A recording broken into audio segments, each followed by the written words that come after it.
आज हिंदुस्तान के स्वास्थ्य मंत्री मनसुख मांडविया जी ने राहुल गांधी जी को और राजस्थान के मुख्यमंत्री, जहां पर अभी तक भारत जोड़ो यात्रा थी, उनको एक खत लिखा और उस चिट्ठी में कोरोना का उल्लेख किया और मास्क की, सैनिटाइजर की, वैक्सीनेशन इत्यादि की बात करी भारत जोड़ो यात्रा के संदर्भ में।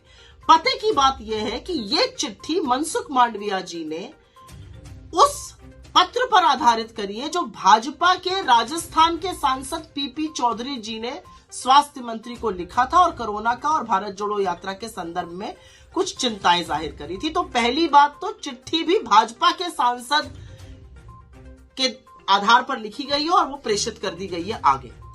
हम बहुत अभिभूत हैं आपकी चिंताओं को देखकर, लेकिन हम उसी स्वर में आपसे ये भी पूछना चाहते हैं कि क्या यही आईना, क्या यही चिंता मोदी जी को भी बताई गई है? क्योंकि 2 दिन पहले तो वो त्रिपुरा में रैली कर रहे थे, ठीक ठाक भीड़ भी आ गई थी। तो क्या वहां पे कोरोना नहीं फैलेगा क्योंकि वहां पे महामानव चले गए? पहली बात। दूसरी बात, और मैं ये बड़ी जरूरी बात आपसे करना चाह रही हूं कि क्या हिंदुस्तान में कोरोना को लेकर कोई नए प्रोटोकॉल बनाए जा रहे हैं? क्योंकि अभी तक तो आप लोग अपनी पीठ ठोक के और सीना ठोक तान के कहते थे कि कोरोना पर हमने विजय पा ली। आज कहीं कोई नियम कानून ही नहीं है, चाहे प्लेन हो, चाहे ट्रेन हो, चाहे सार्वजनिक जगह हो, बिना मास्क के लोग आराम से घूम रहे हैं। इसका मतलब कोरोना नियंत्रण में है। और एक बहुत जरूरी बात यह भी कि क्या आपके मंत्रालय ने कोरोना के संदर्भ में कोई नए नियम और कानून बनाए हैं?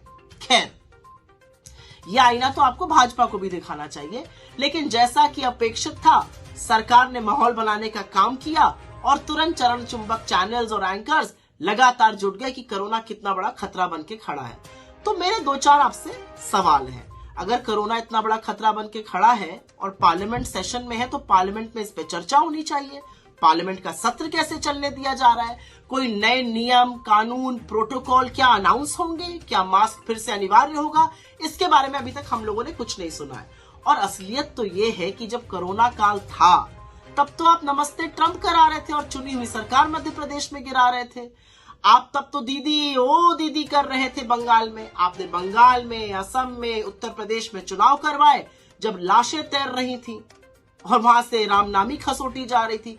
अब आपको कोरोना की चिंता याद आ गई। ये कुछ नहीं है, ये भारत जोड़ो यात्रा को देखकर भारतीय जनता पार्टी की अंदर की जलन और द्वेष है।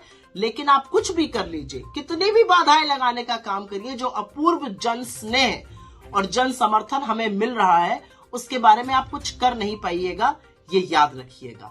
मैं सिर्फ इतना कहना चाहती हूँ, संविधान की शपथ लेकर आप एक मंत्री बने हैं, भाजपा के इशारों पर नाचने वाली कठपुतली मात्र बन के मत रह जाइए। भारत जोड़ो यात्रा को कोई ताकत रोक नहीं सकती है।